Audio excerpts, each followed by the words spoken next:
Athletics exudes an electrifying quality.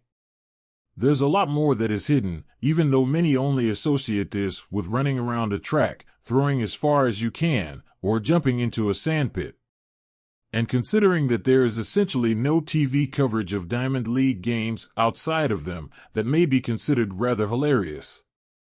It's unfortunate because, from what I've heard about some of these Diamond events, the vibe is really fantastic.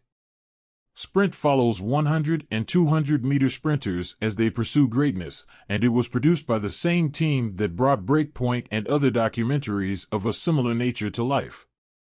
To be more precise, we watched them participate in the Diamond League, which is a premier track and field competition that helps athletes prepare for the Olympics. As the show tackles the 2023 Diamond League circuit, famous nations like London, Budapest, and Paris all receive a considerable amount of attention.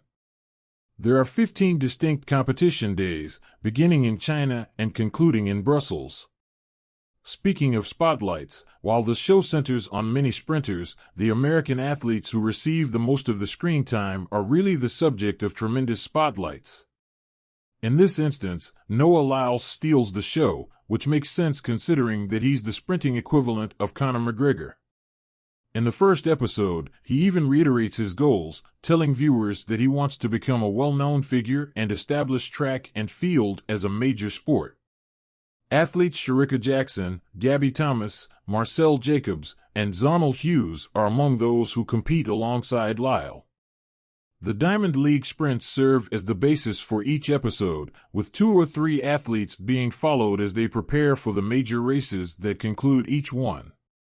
We learn more about their past, the difficulties they've faced thus far, and their goals for track and field. Gaining insight into Hughes's thoughts following his false start DQ in Tokyo is helpful in comprehending the psychological side of sports. Shericka's pursuit of world records and her dominance over the competitors serve as a stunning contrast. Talking head interviews complement the documentary series' standard medley of dramatic orchestral music and archival footage.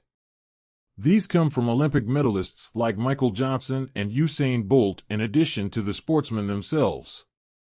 We do cover nutrition and training, but if I'm being really picky, it would have been good to understand how fuel is different for sprinting versus longer endurance sports.